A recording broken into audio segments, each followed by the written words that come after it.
Are you tired of watching shows that only give you general social media theory and expect you to figure out how to apply it to your own industry? Join us for this week's episode of Social Chatter, the industry's longest running social media marketing news talk show.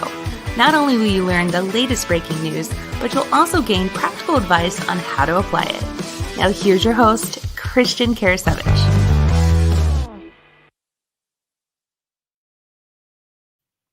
Welcome everyone, Social Chatter, your weekly social media marketing news talk show. This is episode 256 with myself, Jim Fuhs from Fusion Marketing, and this week's guest is George Damanis.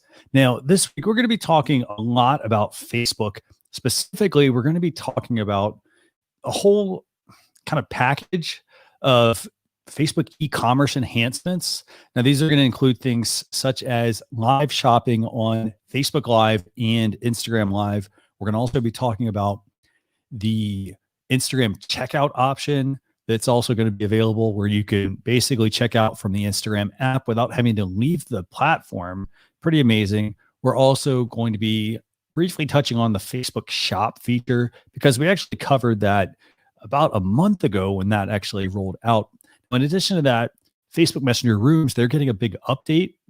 We also have some new tools as well, especially one that's going to be useful if you ever find yourself having to try and copy some text out of a document and you can't select the text. We've got a great tool for you. And we're also going to get some photography tips from George. So I'm going to go and bring on Jim Fuhs. Jim, fantastic having you back. Great to see you. And it's funny you start talking about live stuff, because we'll be digging into that a little bit, because, Launch Your Live, we just released episode 23 over on all your favorite podcasting platforms, which is, when is the best time to go live? Well, for us, the best time to go live is right now. Fantastic, by the way. Love that. So who's our guest this week? I'm really excited. Fellow veteran friend of mine, George Damanis. I always mess his last name up.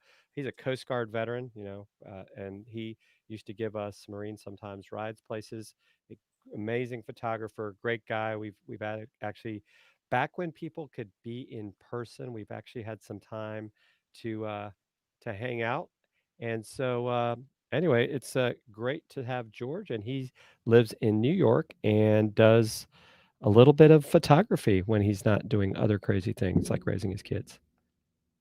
So by the way, Jim, before we bring George on, I'm hearing your audio is very low. So yep, I think I just adjusted it. Hopefully it's better. So how's that sounding, everyone, if you're watching live? Is that better? Can you hear me now? By the way, I actually thought we were going to have Brennan Fraser on. I'm not sure if George gets that one a lot, but he does look a little bit like Fraser, maybe just a little bit. I don't know. Just a guess. If you think he looks like Brendan Fraser and you're watching, just maybe. I have to get my hair cut. Start looking like Encino Man. Oh gosh. So did Jim cover everything about you, George, or for the most part, did he give you a good rundown? Yeah, I mean, Jim, you never mess up my last name, and you know what? Even if you did, I would never say so, because you're the colonel of social media, and that's how we get down. Well, thank you, sir. Thank you. Hey, everybody, glad to be back. I've been looking forward to coming back on the show for it's been like a year since the last time I was on. Yeah, I had a lot of fun last time with you and Phil and Chris, and been waiting to come back on. I'm George. If you guys don't know me, but a lot of people do know me. I'm a world famous event speaker, concierge photographer. It's a term that I coined myself, because that's basically what I offer. Is I service the speakers of conferences and give them the sort of photography that they need, both on stage and off. Absolutely. I mean, I've seen some of the photos that you've done, George, of these speakers, and amazing stuff. I know Kelly Noble Mirabella, you did some great photos of her, and she's still using them to this day. Of course, that's until you get a chance to take more photos of her at some point. Yeah. Well, thankfully, I got from social media marketing world. I delivered quite a few photos for my clients, and we made a lot of really great art that day, or those I was there for 5 days, I think, shooting like nonstop. I was a zombie by the evening parties. But yeah, it was a fun time, and it was we made a lot of great photos.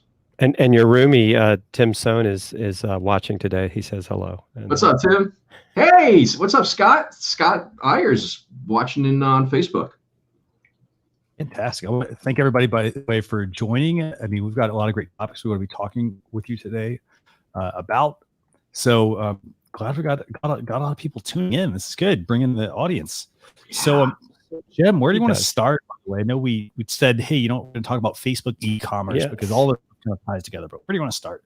So Facebook is making it easier to shop. Don't tell my wife that. And so is Instagram. Everybody for joining. I mean, we've got a lot of great topics we're going to be talking with you today about. So somebody, I'm hearing Christian again. Open maybe. Jim, where do you want to start? I know we. There we go. Yeah. There we go. Cool. Yeah. So yeah. What is this, Jim? You want to break it down for people? Yeah. So in the Facebook app, where 90% of people spend their time, they apparently, or 90% of people are on mobile, they've actually created a shop tab, and it's a much richer experience. I was looking at mine earlier. I think it was trying to get me to buy men's clothes, and I'm like, I don't need any more clothes right now. And then they're putting in a live shopping feature, which I think is really fascinating. Where you could go live, I guess, as the seller and be talking about your product, and you can, buy right then.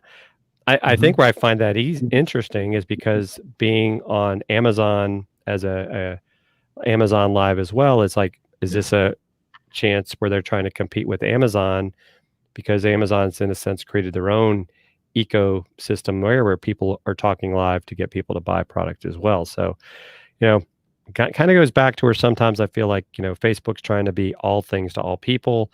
And maybe, and maybe if too bad we can't do a poll, but I'd like to know how many people are really thrilled about the new Facebook that they're going to have by the end of September. I got Facebooked. I got new Facebook yesterday. It wasn't even an option for me. It was like, here you go. I'm like, I don't like it.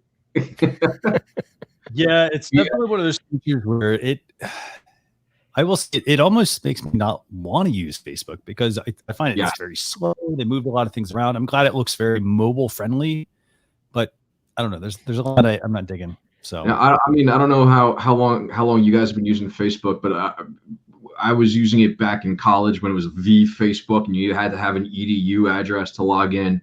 And I remember when I got timelined. Like when it went from like your from whatever I even forgot what it looked like, sort of like Friendster and MySpace put together. But like then they transitioned to timeline. Everybody hated timeline, and then the timeline sort of now like they've been transitioning away from timeline. People want it back, but like this new Facebook, like I'm just like I don't like how it looks. Like it's like a different feeling that I have when I got timelined back in like 2009. It was. It was like I'm forced onto the new Facebook.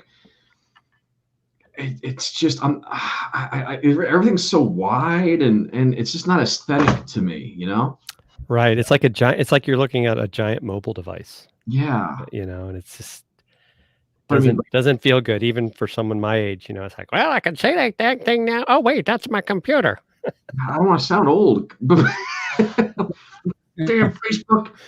But no, like going back to the shopping thing, I really feel like, so Amazon started it, as Jim said, with the whole live shopping experience, which is prevalent on Prime Day, which has been delayed for whatever, for COVID, but they haven't set a new date yet. But that's front and center on Prime Day. Like they were disrupting QVC and Home Shopping Network when they did that. And for me, I a lot of times when Facebook is adopting new tools or features, a lot of it's like, okay, hey, like kind of like Instagram Reels, Instagram stories on Snapchat. It's like, okay, if someone else is doing it, now we have to do it too. So Amazon is disrupting QVC and HSN. So now we're going to do the same and try to disrupt Amazon.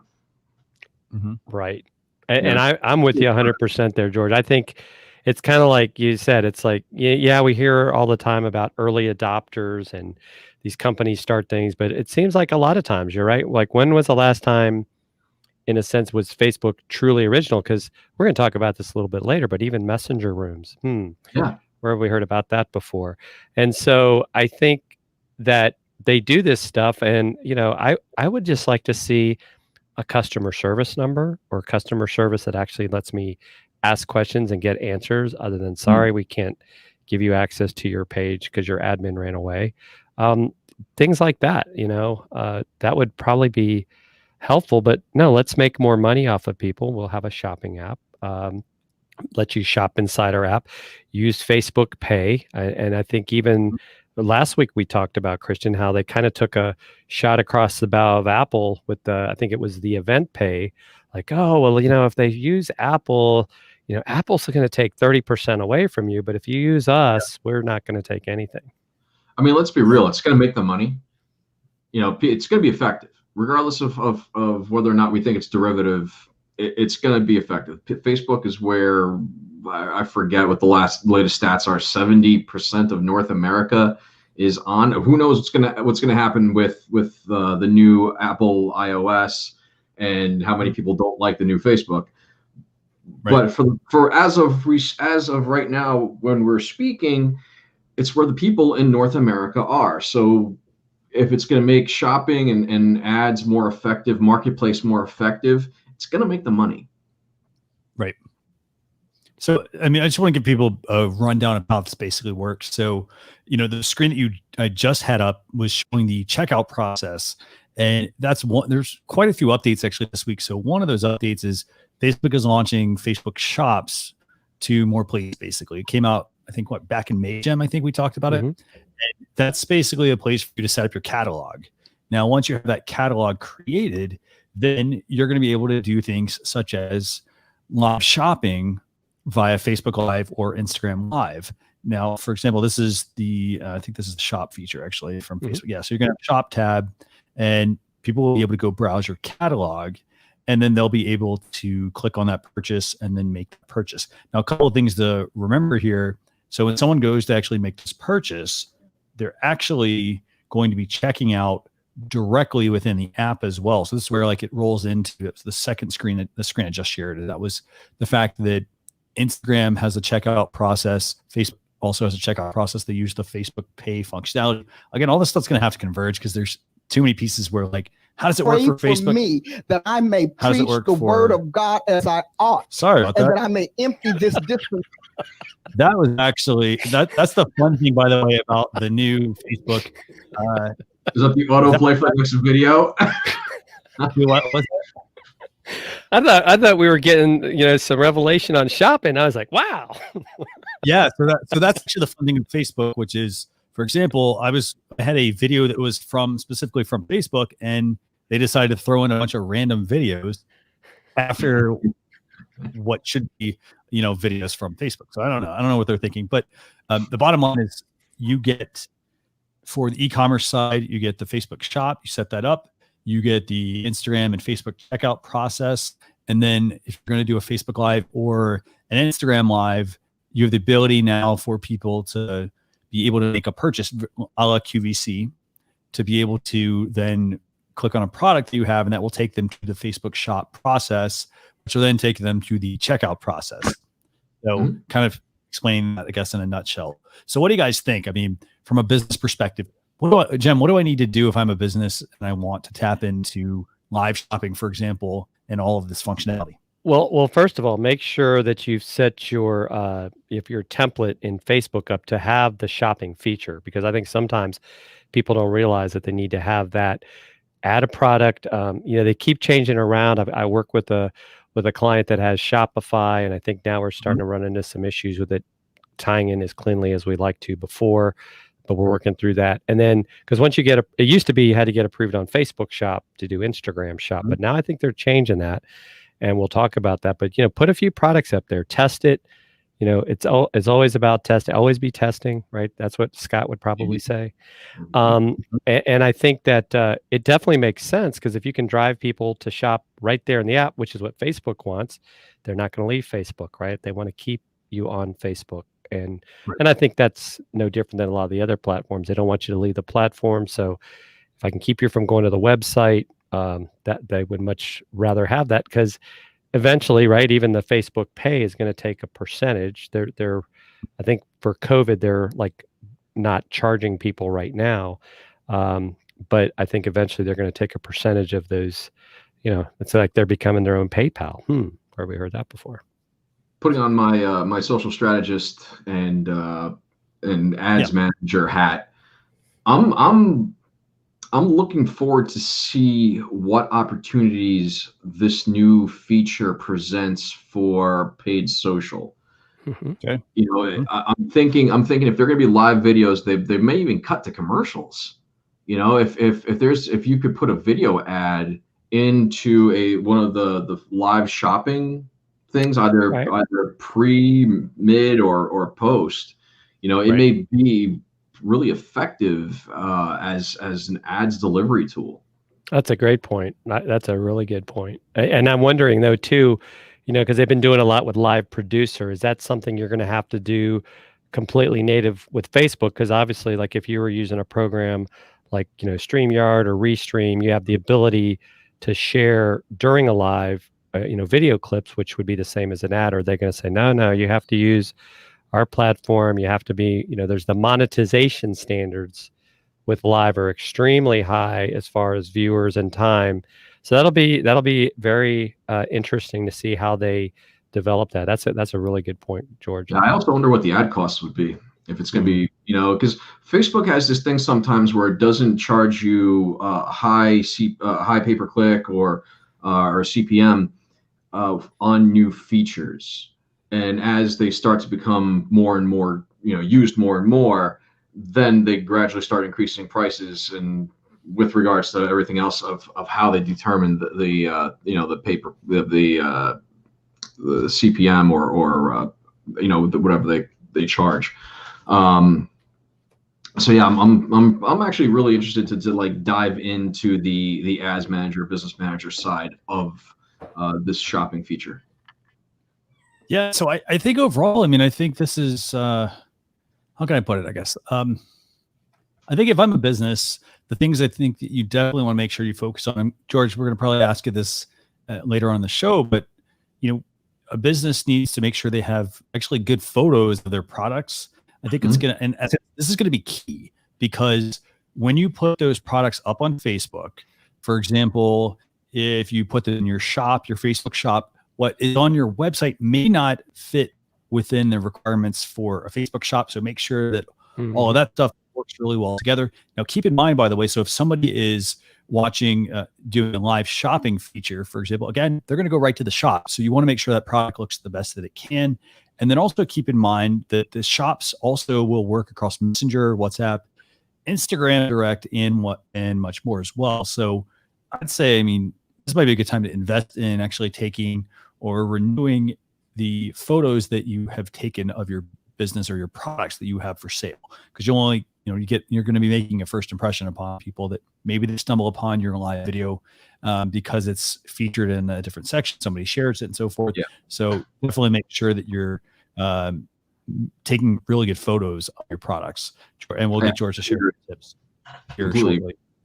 Jim, anything else you want to add on this whole live shopping feature? I like this feature. I like the idea of it. I like the potential of ads. Just the fact that, like George, to your point, you could potentially add commercials within this that might make sense.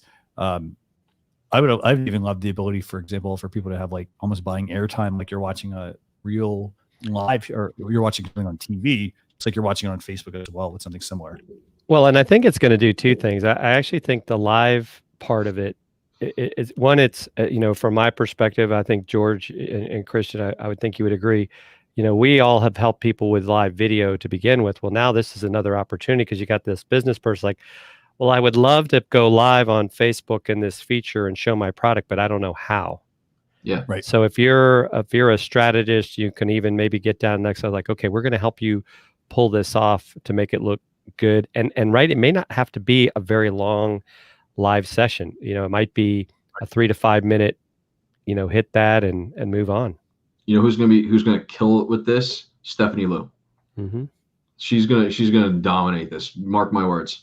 And if anybody hasn't, just a quick little plug for my friends. They just launched their book on the 25th. You could get it on Amazon.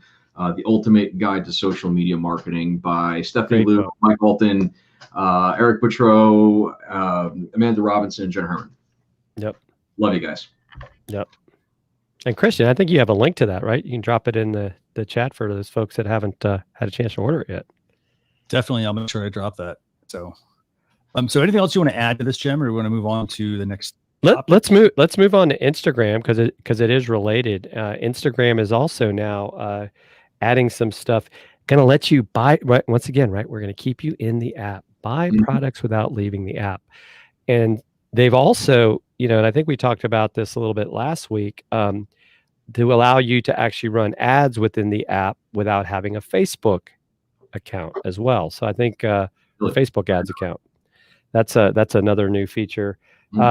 So it's in beta right now. There's some pretty big brands that are actually, they say, Adidas, Nike, H&M, Kylie Cosmetics are allowing you to shop right from within the Instagram app. I think it makes a lot of sense. I've always felt like it's visual, right? That's the thing that I think gives Instagram that leg up sometimes off of Facebook, because I can be posting multiple photos, multiple short videos, stories, reels now. It'll be interesting to see if people use reels in regards to driving people to shop. And I actually prefer, in my perception, the idea of shopping on Instagram because I like the visual aspect. And I think psychology wise, if you're posting a lot of stuff on Facebook trying to catch my attention, it's probably going to be more of a turnoff. I call it the psychology of the platforms.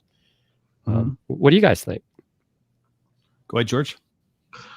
So what's really cool about this whole thing is what they're doing. It's not just going to be about e-commerce, or it's all e-commerce, but it's not just going to be about like products. So, for example, I just pulled up a little article here, something that Facebook, Instagram posted. So on the coming soon partners listed, they're including the platform BigCommerce, Shopify. BigCommerce and Shopify are already integrated as partners. The coming soon platform partners Instagram lists are GoDaddy, Salesforce, Squarespace, AdMixed, Commerce Hub, amongst others. So that's pretty cool. You'll be able to shop for a website on Instagram. Wow, that is pretty cool. I mean, I think it's gonna be.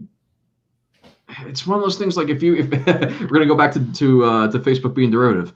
If you guys are familiar with, of course, it just escapes my mind as I'm about to name drop it. The app the really popular app in China that has like everything on it.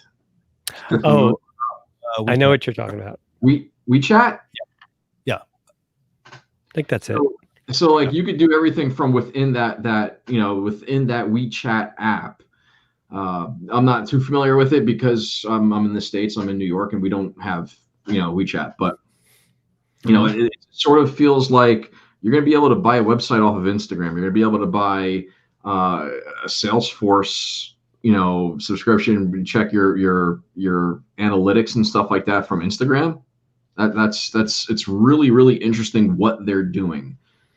And I think even from the perspective of the fact that if you look at a lot of times, like a lot of people, I don't know if you want to call it, we talk about Zoom fatigue. I might even say Facebook fatigue. Yeah. Instagram just seems like a friendlier place because unless you start reading the post, right, or you're following, certain hashtags, your experience to me is much better on Instagram than it is in Facebook for the most part. So if I'm getting to see the things I want to see, as if I start following, hashtags about like photography. Maybe I start seeing cameras and other things, and that's going to keep me engaged in the platform. Where on Facebook, it's kind of all over the place. Now I've got a new Facebook look, which is going to also drive people away potentially. So I think it's a smart move. And I think that's been the challenge, right?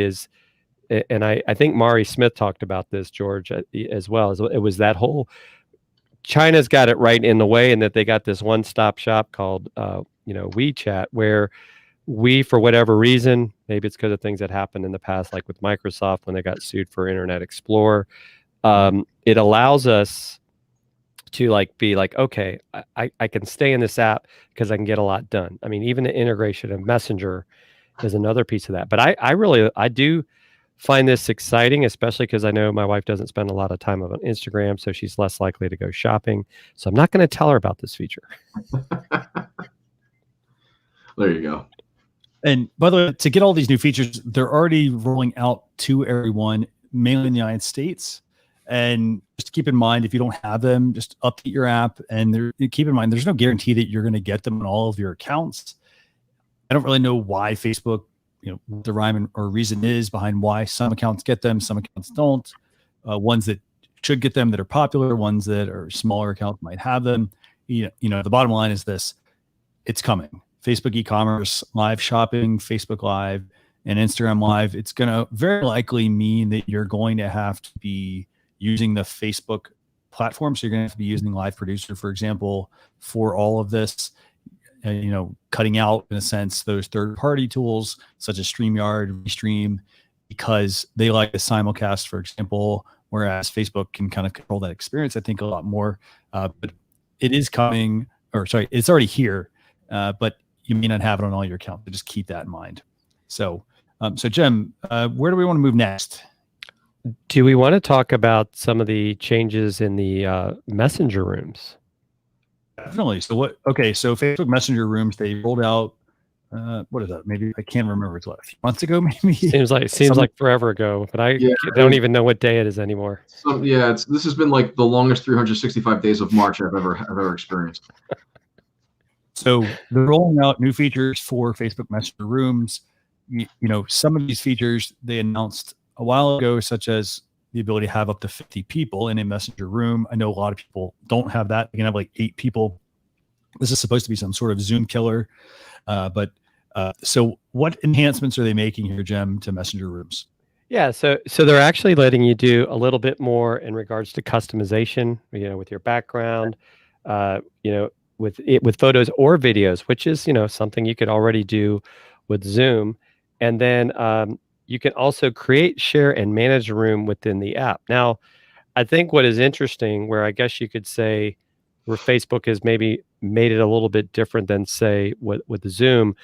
Zoom, when you're on the app in a phone, is much more clunky than what Messenger seems to be. And in Messenger rooms on the app, you can do filters and all this other crazy stuff, which actually is funny because Zoom added filters in their latest update. Of course, I'm like, well, why do I want to have filters when I'm in a business meeting? But, some people want to do that.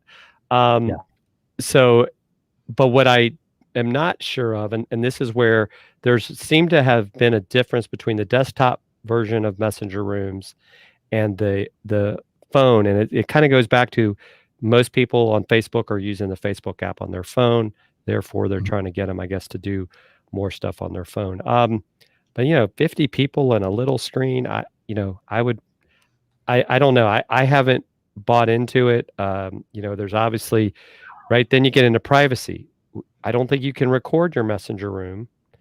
So you can't record a meeting. So it's kind of like, I think this is great on more of a personal, like just friends hanging out thing. I don't know that I see it as something I would do for business. What about you, George?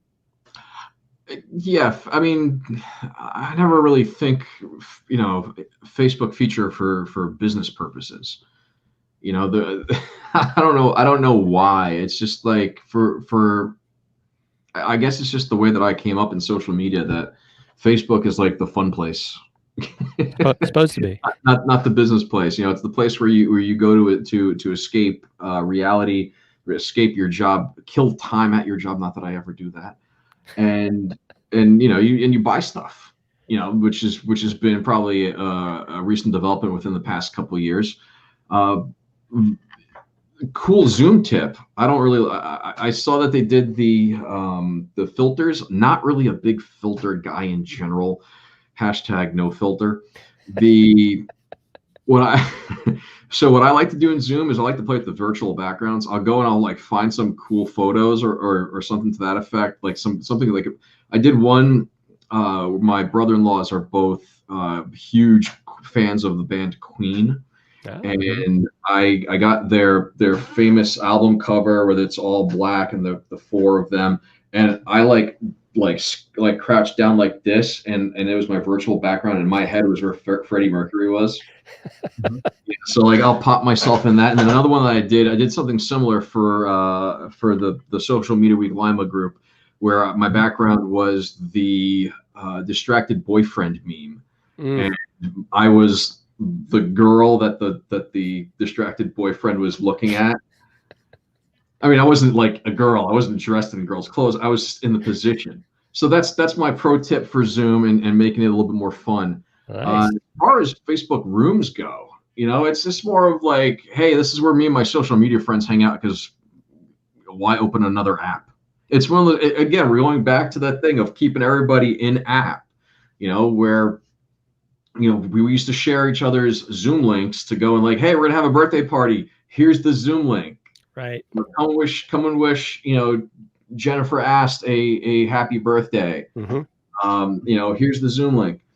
And now it's just like, hey, you're invited to Kelly Noble Marabella's room. Right. Come on, Facebook's keeping people in. I don't know if it's a Zoom killer per se, but it's keeping people in app. It's doing exactly what they want to do. And it's not a bad, I mean, as far as video chatting platforms go, it's pretty good. I would not, I mean, it's not something like, hey, prospective client, come and meet me in my Facebook room. Like, sounds a little creepy, right? Yeah. That's going to be like, hey, let's get on a Zoom call real quick. Like that has a ring of professionalism to it. Right. So I don't think that it's going to, and when you add more, fluffy stuff like filters or whatever else, it's appealing more to the younger demographic, which is great.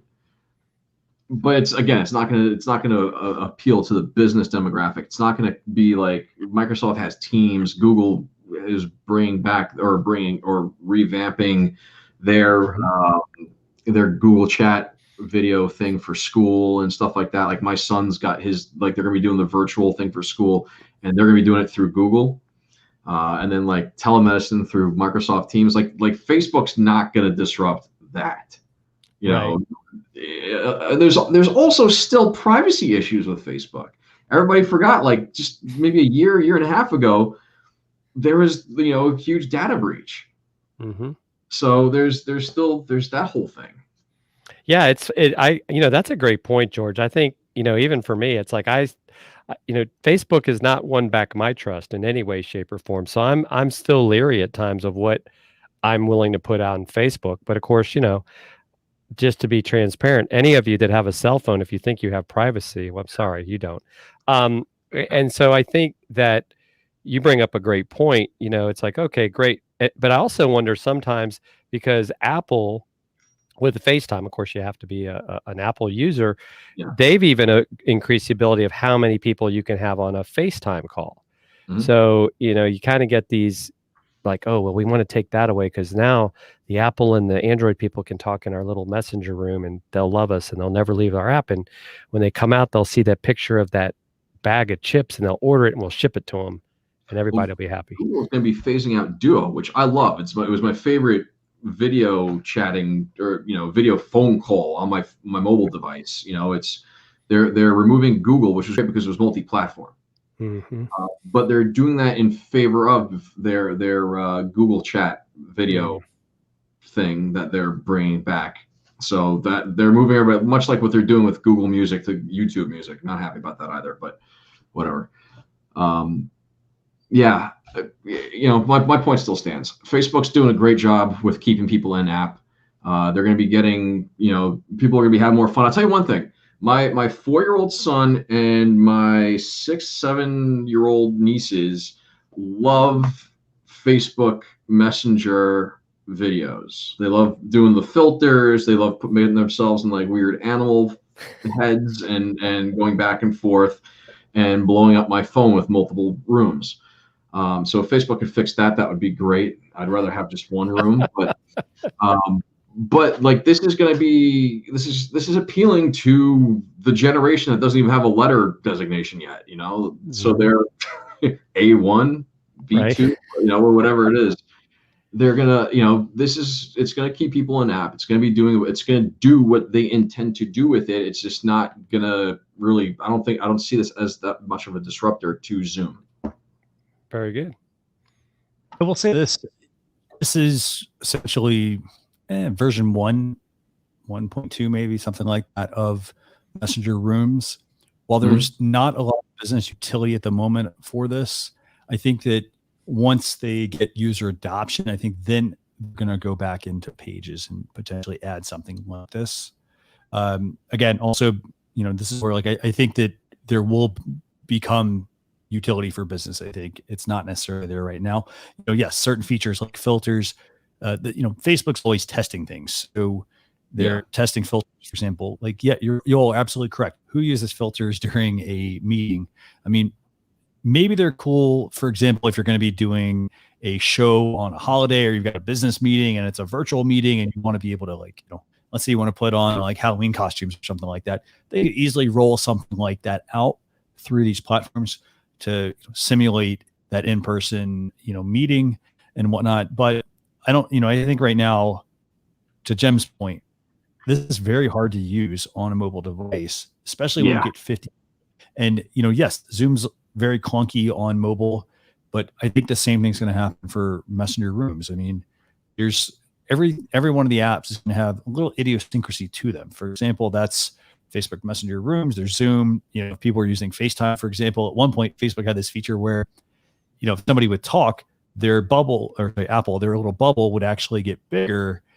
And it was a weird transition, I would say. And so everyone's going to be a little different, but, you know, again, I mean, you have to focus also on picking the right tool for the job. You know, if Zoom is that tool, stick with Zoom. If Teams is that tool, you know, stick with that. If Facebook Messenger Rooms is that tool, use that. You know, and they do have to add the functionality to keep users potentially using the tool. You know, not to say, well, this is the one tool that's going to rule everything. So, you know, while I like Messenger Rooms, I like these enhancements, I think they need to add a lot more to this to really make it used for a business. So anything you want to add to this, Jem, before we move on to the next topic? No, I think we beat that dead horse. No Messenger Rooms for business, not for now. So just a quick note, we got a couple, we're going to talk one more topic, then we're going to talk with George, and then we got some tools. So we basically have 3 acts of social chatter. And, you know, for those of you who do want to get the updates, for example, when we publish the blog post recap with some additional topics that we aren't going to discuss, for example, I think there's Snapchat. What else do we have, Jim? We've got, I think, some other Facebook updates. Go to socialchefs.com/daily, sign up for that newsletter that we have, and we're going to send out the recap over the weekend. So now the next tool, though, I want to get to, sorry, not even tool. The next topic I actually want to talk about just really quickly is an update from Google. And Google is rolling out this new feature. They're calling it Web Stories for WordPress. And what it essentially does is, and let me go ahead and scroll down so you guys can see this. It's in beta, but they're basically making it easier for you to create these web stories by this very beautiful interface here. I mean, this looks somewhat like Photoshop, somewhat like maybe Canva or Easel a little bit, you know, with the functionality there. But it's the ability to make web stories. What do you guys think about this? I mean, good feature, useful feature. What's your take? So this is something you would tie into your website, and I guess it allows you to maybe make your stuff look better. Is that kind of their idea behind it?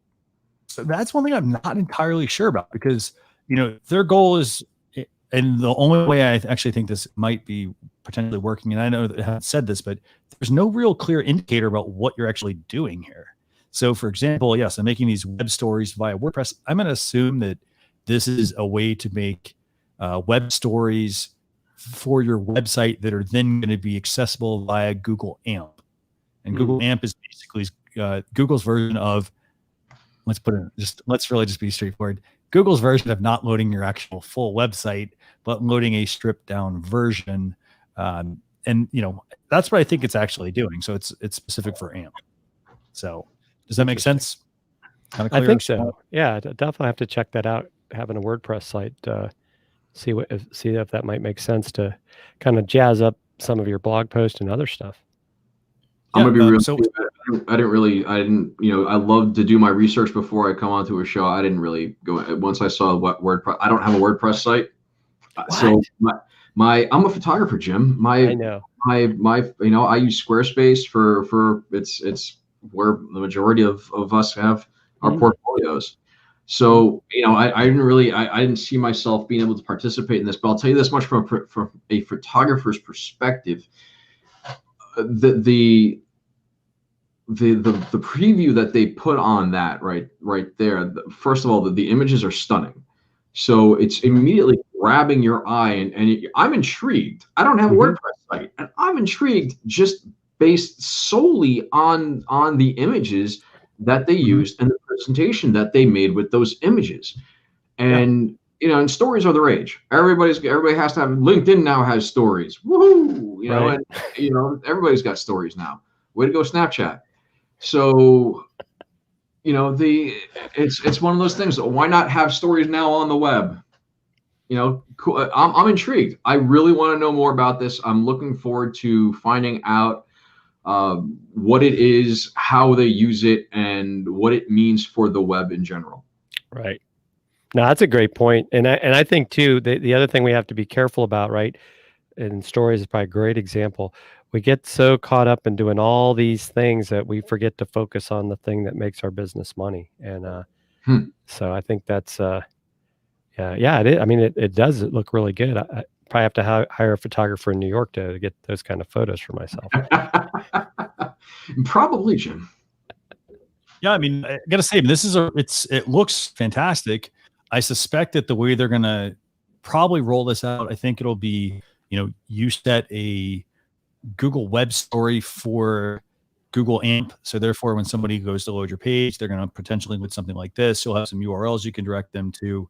And then I think actually the bigger picture is going to probably be, I think this is actually going to tie into YouTube at some point, because, YouTube has some of this functionality already. They've got, if you're a large enough creator, you have the ability to post, lots of updates, basically stories type content.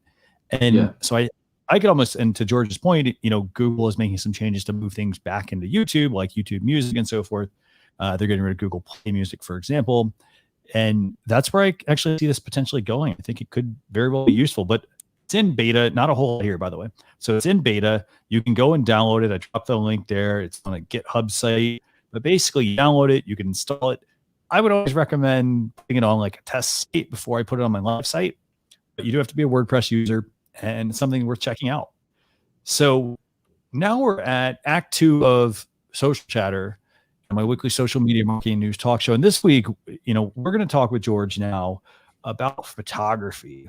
And we got a couple questions for George and Brendan Fraser. Okay, so we got George, he's going to talk about photography, but we also want to talk about it from the perspective of social media. I don't know if you have any tips maybe you also want to share in regards to, if somebody's setting up live shopping or a Facebook shop, maybe what can they do right now to take photos of their products?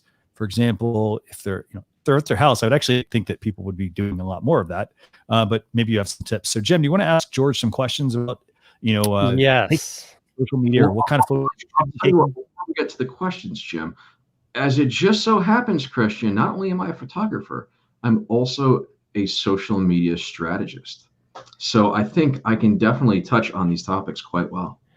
So George, what are 3 types of photos that a business really needs to think about having in order to kind of move that needle forward?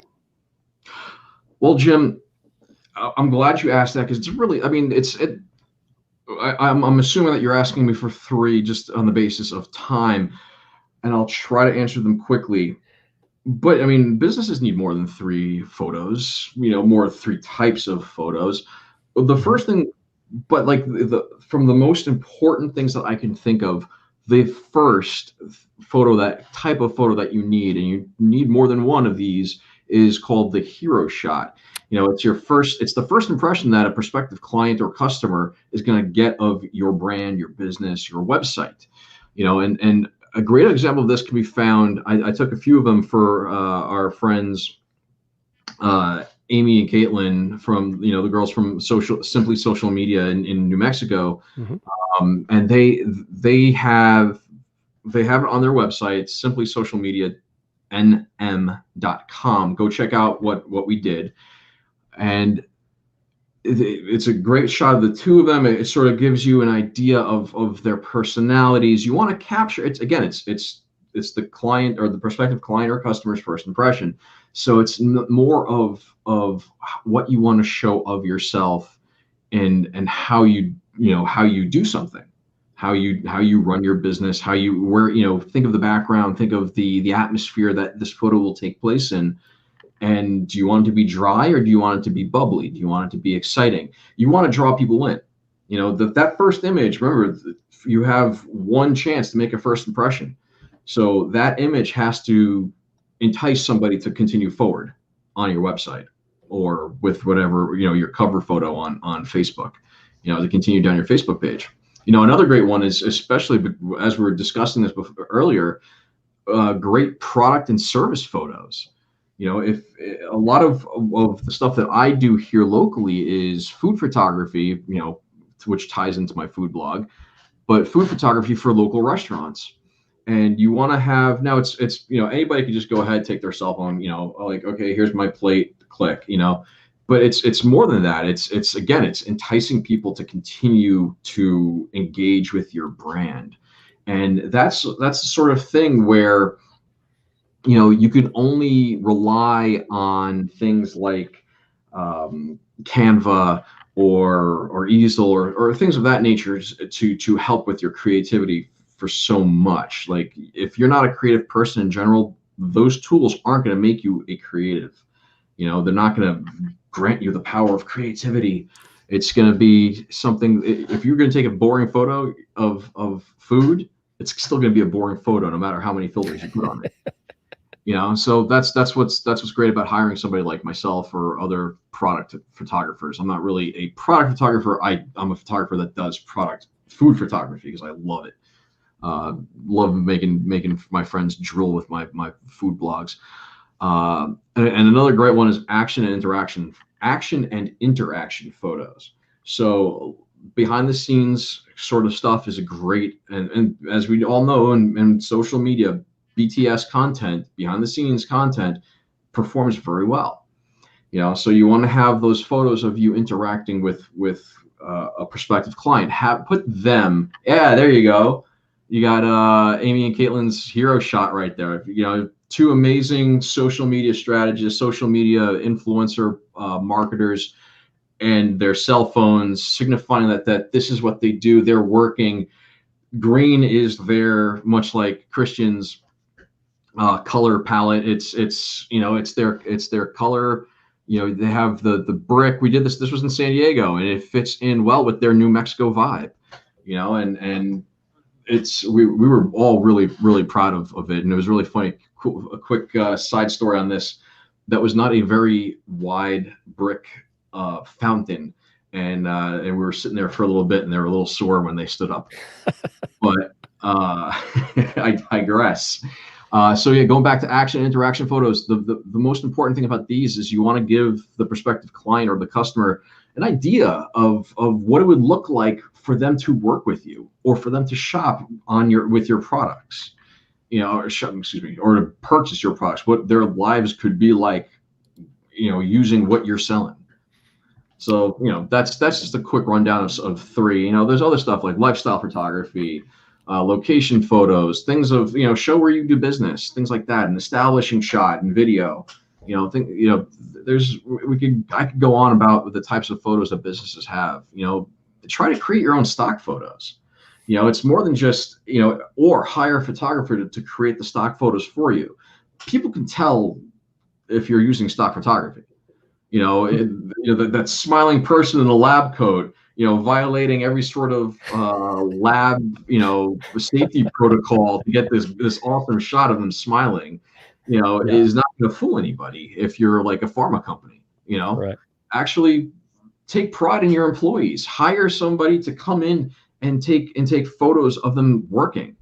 That's going to be real. That's going to give you results, much better results than anything you got off of Getty Images or any of the other Adobe stock, anything like that. I do sell stock photos, not of people. I like to make like abstracts and landscape stuff, but like for the most part, if you can make your own stock photos, it's a hell of a lot more worth it than just buying it, And this is a great point, George. I was actually on a call earlier today with a gentleman. We were talking about his website, and this example too of these folks. I said, look, the ones you currently have on your website, they're stock photos.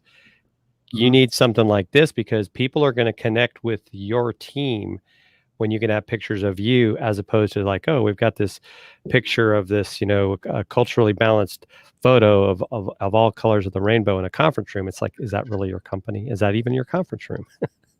Everybody says to be more human in marketing, and everybody says it. Nobody does it. The fact if you're paying for stock photos, pay a photographer for your own stock photos. Yep, absolutely. George, do you want to recap those 3 photos real quick? So we talked about hero shot. It's the first impression, your hero shot. Product and service photos, what you offer. And then action and interaction photos. This could be behind the scenes. And a lot of it is going to be like a candid-esque shot to put the prospective client in the position to imagine themselves working with you or buying from you. Perfect. So do we have another question for George? We do. Ooh. George, if I can't hire you, what type of camera do I need to take good photos for my business? So this is a question that everybody sort of asks any photographer in general. Oh, hey, what kind of equipment should I buy? Every photographer, every YouTuber that's a photographer that gets this question asked on them on Twitter all the time, and there's the videos about this ad nauseum. Your equipment does not matter. And why is that?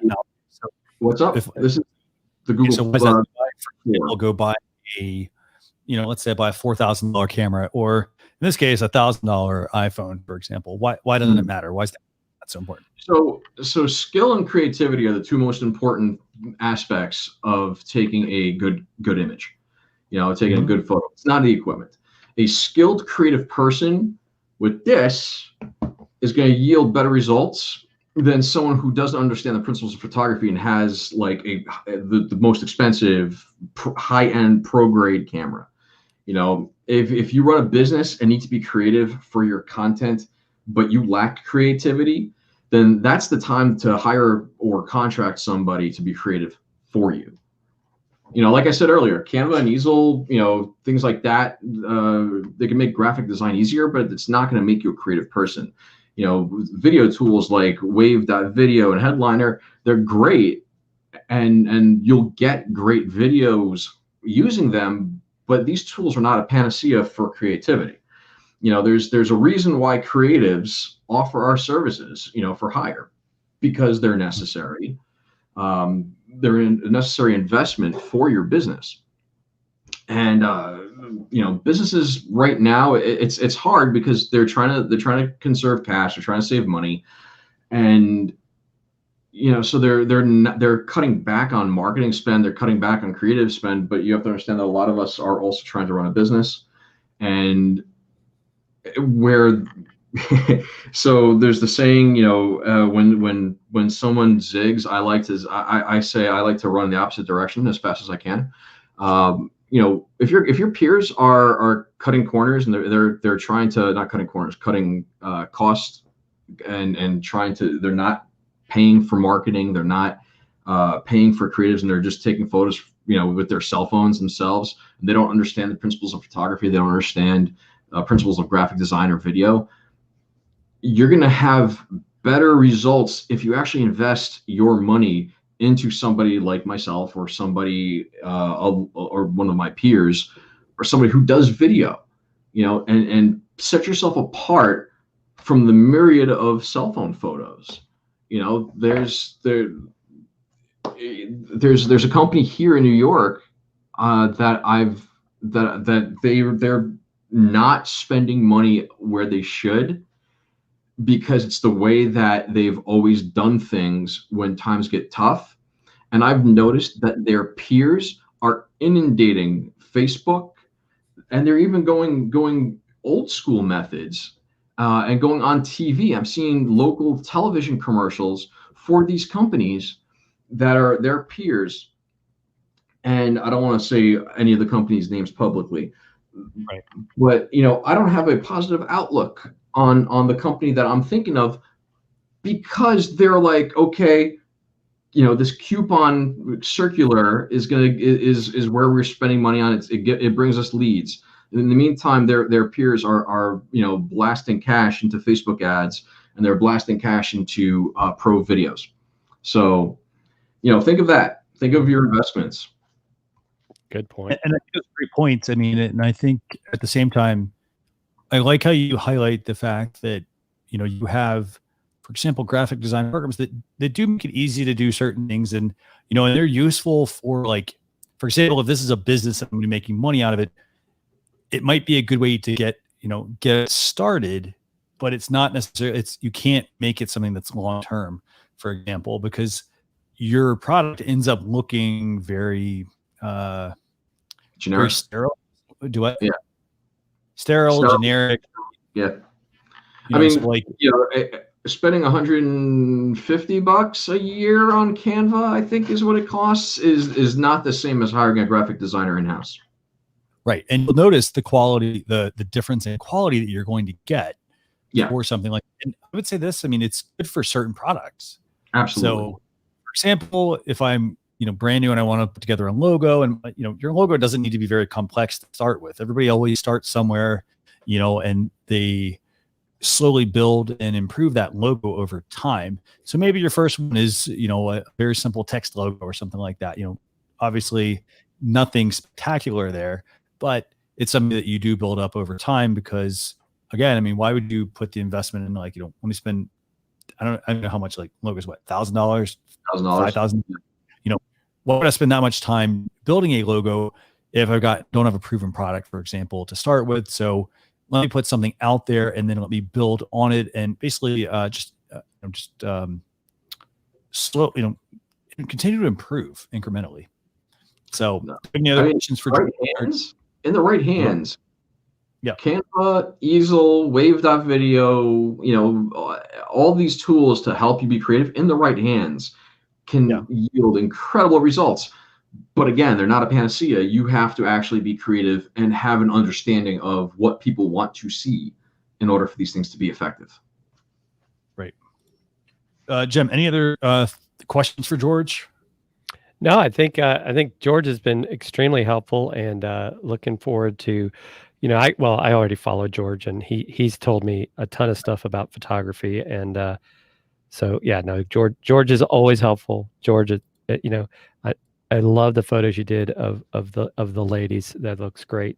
Now I feel like you've put the challenge before me. I have to update my website photo. So I do. I gotta say, I like the idea of the hero photo, and I like the fact that we could share an example to show how that can draw somebody in. There are certain things, for example, in that photo that really stood out to me. For example, the green sneakers tied into the green branding, made a lot of sense. Little subtle things. So, before you go out and you spend any money on equipment, and this applies not just to, like, photography, it even applies to, for example, Jem, you and I talk about a lot on our podcast, about live streaming, and it's the same thing. Don't go buy a really expensive camera or really expensive lights and things like that, before you actually have a good product or a good show. It's the same thing. You have to have good information or good content you're going to be putting out. Your product can look fantastic, but if it's not what people want, and it doesn't really connect together, then it's not necessarily going to move the needle. So now what we're going to do is we're going to quickly switch over to the third act of social chat, and that's tool time. Don't have any. I have no sound effects or anything like that for this. Let me see if I can do this one. Maybe, I don't know. Let me see if this is actually one. I don't have any, but Jen, where do you want to actually here? I think it's this one. Nope, nothing there. Okay. So Jen, what tool do you want to talk about first? Well, it actually brings me back to another time in my life, but let's talk about TextSniper. Yeah, I got that. But yeah, so, TextSniper is it's a Mac app, and what's pretty cool about it, I actually just downloaded it, so I'm going to start sniping stuff, looking around. But you can actually capture text that you previously couldn't when you're like these examples here. I want to grab this text and then be able to use it on other things. Yeah, really, really cool thing. So like if you want to grab that Google there as they're showing off the region. So I'm going to start checking this out because I think that's a great way, especially if you're doing presentations. Now here's a great way for you to be able to capture some stuff that before you're like, well, I keep trying to save this thing and it's just not working. So very precise, but of course you gotta have a Mac, which fortunately I do. So yeah, I bought this based on your recommendation, Christian. Awesome, man. Awesome. So here's the thing. Okay, so this app is normally $10, I think, and it literally just launched, I think, last week. It's $5 on sale. It lives in your menu bar, and the benefit here is if you ever want to copy something off of an image, for example, maybe you want the text and you want to make some edits to something, and instead of having to rebuild it or retype it, this can save you a ton of time. I don't know if you've had a chance to install it. Actually, if you have it installed, I'd love to actually bring up a demo. Maybe we can see how well it works if you've got it installed. If not, no big deal. But very cool app. I mean, I think it's a really neat utility. George, I know this doesn't really relate to photography necessarily, but what do you think about this one? So I'm going to tell you a quick funny story. When I got off active duty in 2010, I was having an issue finding sustainable work. And I made it to the last phase of interviews with an Apple retail store. And I stupidly said, I'm a PC and Windows 7 is my idea.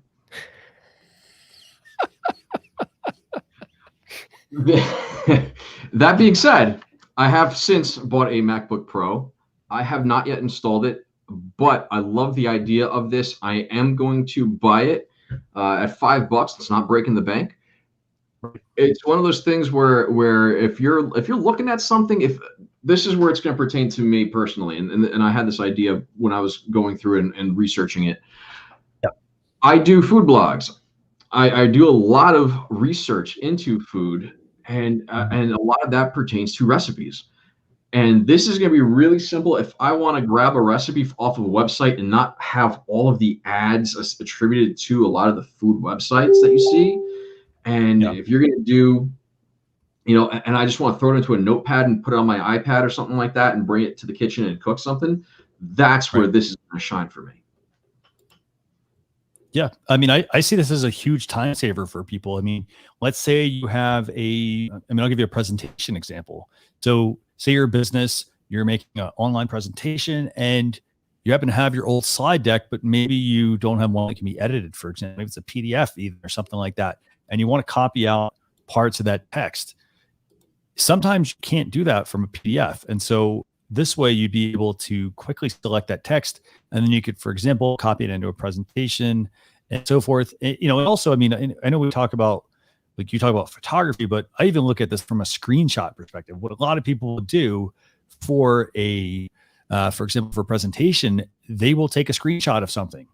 And when you take a screenshot, sometimes it doesn't look very good because, of the low resolution of that image or that PDF. And this way you could at least copy that text and, you paste the characters into the presentation and you have a way to actually brand your presentation a little bit better. You have a way to, make it look a lot more crisp and a lot more professional. So I see this from a time perspective, $5 is well worth it. So yeah, Jim, do you have that pulled up? Yeah, I actually did. If you want to share my screen here. Absolutely. I actually went on the website while we were looking there, and I highlighted that what is TextSniper, and then I pasted it in a note. So that's the exact text that we were looking at earlier on the website.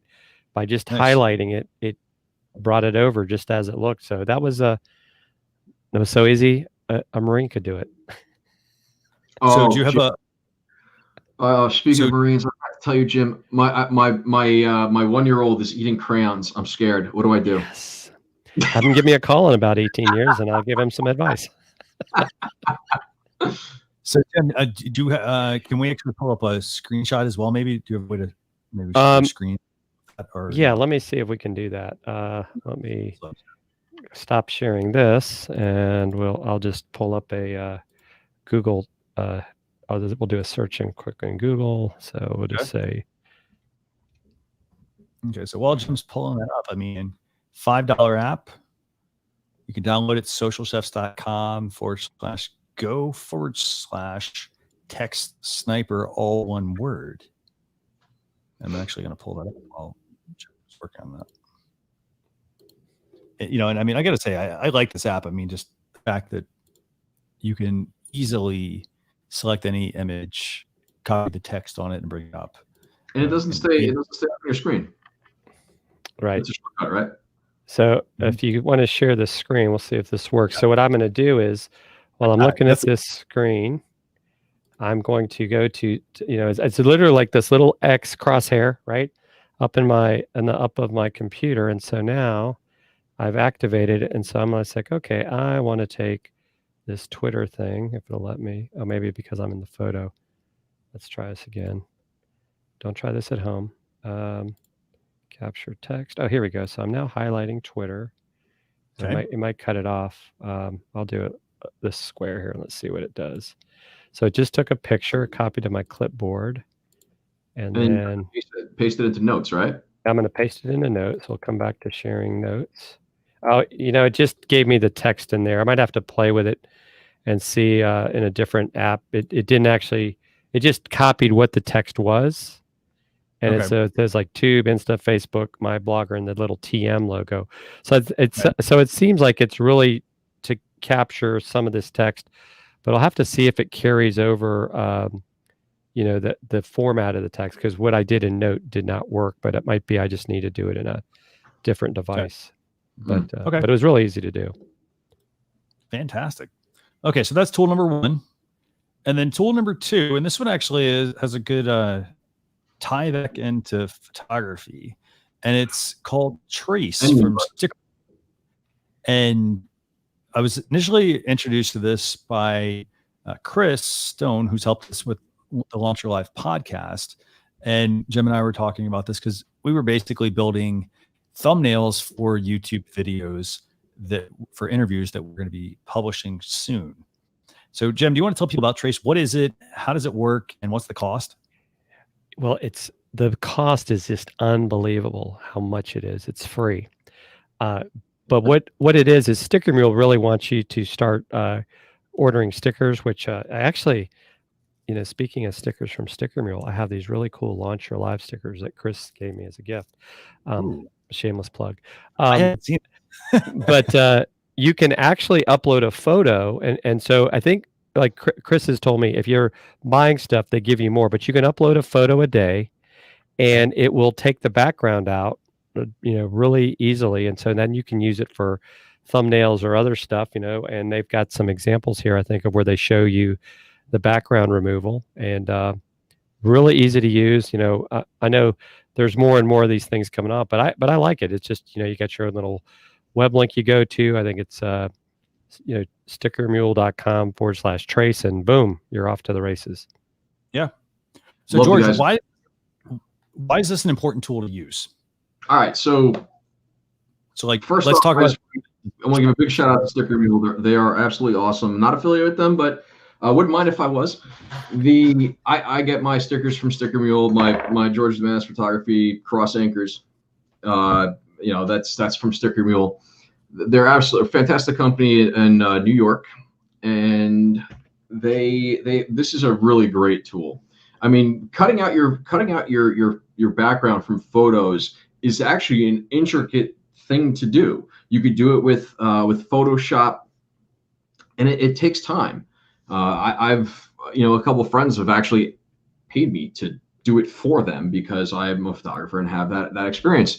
But if you want to see the value of removing backgrounds and how it can improve your marketing, check out our good friend Kelly Noble Marabella. My photos, our photos. She takes out the background of a lot of the stuff that I take, which kind of in some ways irks me because I do take take time to perfect the backgrounds and when I'm composing the shot. But whatever works, again, event speaker, concierge photographer, what she needs is what she gets. And she pulls up the background and her thumbnails for YouTube, her stuff in her chat bot. She's the bot queen, queenie. She's ManyChat's trainer. So like a lot of the stuff, the graphic design that she does, she pulls out her background, shows herself going like, or you don't have to be as generic as I was just then, but there's you go to her Facebook page and check out her content, check out her thumbnails on her YouTube page, and a lot of that, and you could see the benefit of removing backgrounds. What's awesome about this is it's so simple to use. It's not, you don't have to sit there and trace things out. Canva also has a background remover that's sometimes works. But you don't need to use the magic wand tool and spend 30, 45 minutes in Photoshop doing this. It's a simple tool, and more than that, if you have a great photo that you want to use in your marketing, you can, because it's Sticker Mule, you can buy a pack of stickers and now hand out your this die cut photo. It just adds this whole other layer to your marketing. I'm hoping that I can take a photo. I can't take a photo of myself. It's hard to do a self-portrait.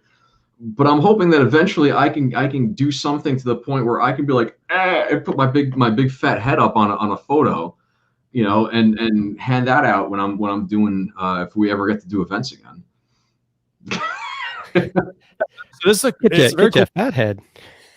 So I think the key point that I want to make sure that we get across to people is that it can take a lot of time to remove the background of an image. For example, George, in your case, your background is pretty hard to remove because you have a lot of different objects behind you where there's no clear lines. For example, in my case, I've got a white background. It's pretty straightforward.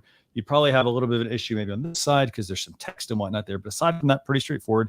And Jim, you've got pretty good definition there as well. It'll be a little bit harder because it's brick, but you should be able to get something like that removed. Now, the key thing is having these photos opens up a world of possibilities. So for example, if you get something with a great, easy background to remove behind you, you can turn it into YouTube thumbnails. You can bring those layered files, for example, you build into video projects. For example, you could create commercials because now you can be on a transparent background and put whatever it is you want behind you to fit with your branding. For example, it could be the blurred out, even if you're not at a physical conference, it could be the fact that you have, a conference shot with people walking behind you, so you can build something like that very easily by having this transparent background, with just you, for example, or having you do different poses. That's basically what a lot of people do for YouTube. They take, they do a photo shoot. George, I assume you do that for people. They take a photo shoot of them doing different things, and then that gets incorporated into that YouTube thumbnail. That's a big reason why you see a lot of those styles of photos on a YouTube thumbnail. So it's pretty amazing. So anything else you guys want to add? By the way, Chris also mentioned there's another free tool called Upscale by Sticker Mule as well. It's stickermule.com/upscale.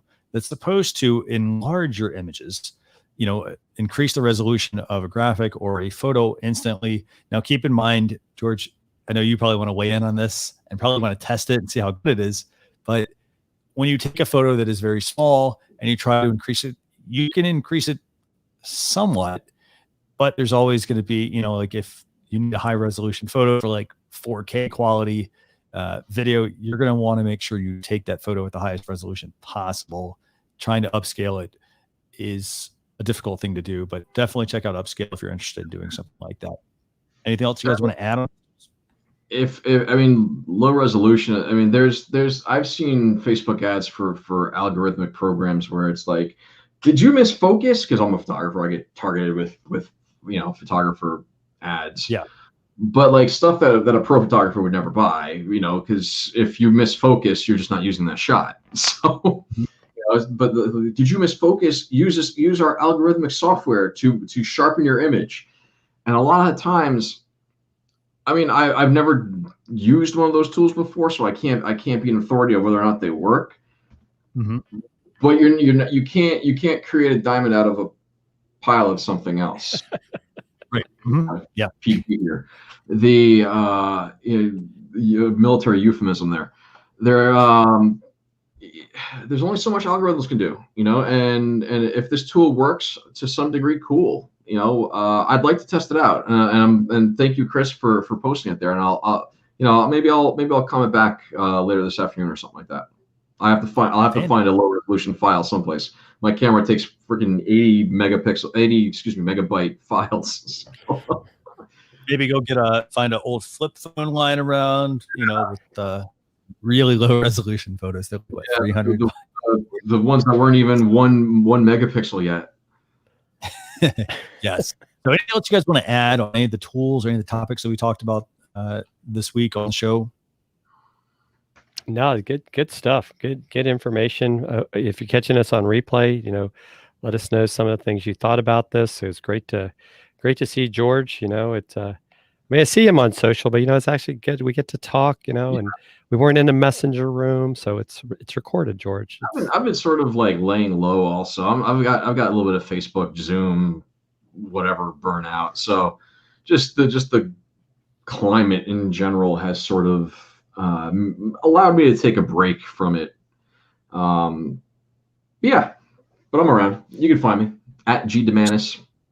Yeah, I was going to say, that was my next question. Is it at G? Okay, so there we go. You can actually point to this one too. I think this one might work as well, maybe. Yeah. Take one of these photos.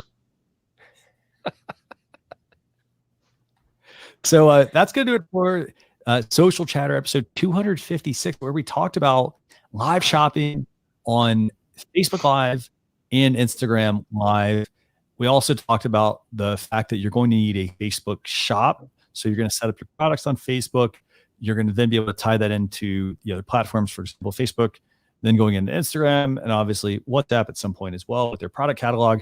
And then when you go to checkout, it's going to be a pretty seamless checkout process. And so make sure you go about improving the quality of your photos. George gave some great advice on the types of photos that you should be creating. If you're someone who's at home right now and you need something to do, this is a great project. Create that hero image. Maybe it's around your backyard, for example. Or if you can't do that, start to take photos of your products. Make sure you take them at pretty high resolution so you can use them for other things and start improving your business. But again, we're going to have a blog post recap. It's going to go out this weekend, socialchefs.com/SC256. But we will see you all next Thursday. Next Thursday, we're going to be joined by guest Neil Schaefer. That's going to be September 3rd. And I think I got the time right at 12 o'clock Eastern Standard Time. I think that's right, Tim. September. Right? September. I know. Already. Right. I thought I was still in March. Neil's awesome. So we're going to have Neil on. It's 12 o'clock, right, Tim? Yeah. Yes. Christian, before you sign off real quick, can I just give a quick plug to to my new podcast? Yeah, sure. Yeah. Yeah. So if you want to find out anything about me, my photography and food blog, you can go to georgedamanis.com or georgeeatseverywhere.com for the food content. Earlier this summer, I launched a food-related podcast called the George Eats Everywhere podcast. It's available everywhere. And I took a little bit break from the marketing. I have some episodes lined up that I have to reschedule and go out. I just want to take a break from the promotion of them because I was taking a bunch of days off in August to spend time with my family. So that's going to be coming back with my review of the kettle pizza, or the pizza kettle, excuse me, insert for the Weber kettle grill. Awesome. Fantastic. So we will see you all next Thursday. Remember, 12 o'clock Eastern Standard Time, facebook.com/social chefs. But we're also primarily broadcasting on YouTube, youtube.com/social chefs. We'll see you all there. Thanks a lot for watching. Bye, everyone. Bye, guys.